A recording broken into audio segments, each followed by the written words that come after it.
یہ باقی کی آرگنائزیشن جو ہیں زکوٰۃ کی، اس سے الگ کیسے ہوا؟ ہاں، کہ اس کی جو تھوڑی سی جو یونیکنیس ہے، پہلی تو بات یہ ہے کہ یہ ادارہ دین اسلام کی ایک فرض عبادت کی ادائیگی کے لیے بنایا گیا ہے، جبکہ دیگر ادارے وہ ان کے مقصد ایسا نہیں ہے کہ ایک عبادت کے حصول کے لیے ادارہ بنایا جائے، ایسا ان کے مقصد میں شامل نہیں۔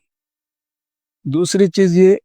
کہ یہ ادارہ سارے امت کا، ساری ملت کا ایک نمائندہ ادارہ ہے، مطلب یہ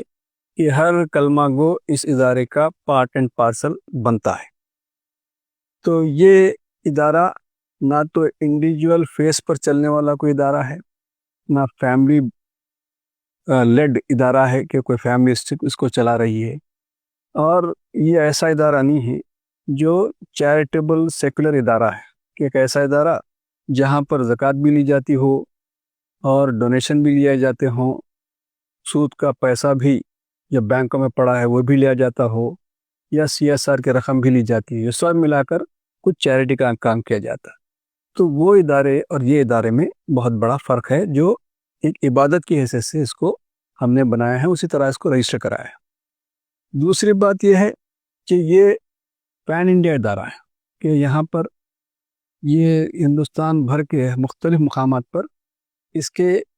یونٹیں موجود ہیں کہ ہم زکوٰۃ جس مقام سے، جس زون سے وصول کرتے ہیں، اسی زون میں خرچ کرتے ہیں۔ تو اس طرح کا کوئی ادارہ ہندوستان میں نہیں ہے کہ ہندوستان میں جو ادارے چند چل رہے ہیں وہ پورے ہندوستان کی اماؤنٹ کو پول کرتے ہیں اور سینٹرلائز طریقے سے اس کو ڈسٹریبیوٹ کرتے ہیں۔ یہ طریقہ صحیح نہیں ہے۔ صحیح طریقہ یہ ہے کہ جس زون سے، جس علاقے سے، جس مقام سے آپ زکوٰۃ وصول کرتے ہیں، اس کا استعمال اسی مقام پر ہو۔ یہ اسلامی اسپرٹ ہے، تو اس اسپرٹ کو ہم نے اس میں شامل کر رکھا ہے۔ پھر اسی طرح سے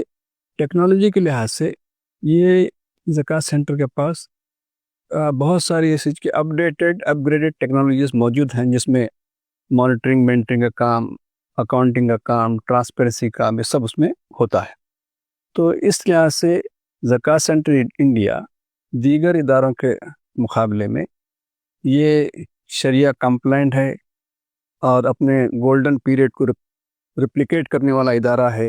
اور پھر ٹیکنالوجی اور ایفیشنسی کے لحاظ سے یہ ایڈوانس انسٹیٹیوشن ہے۔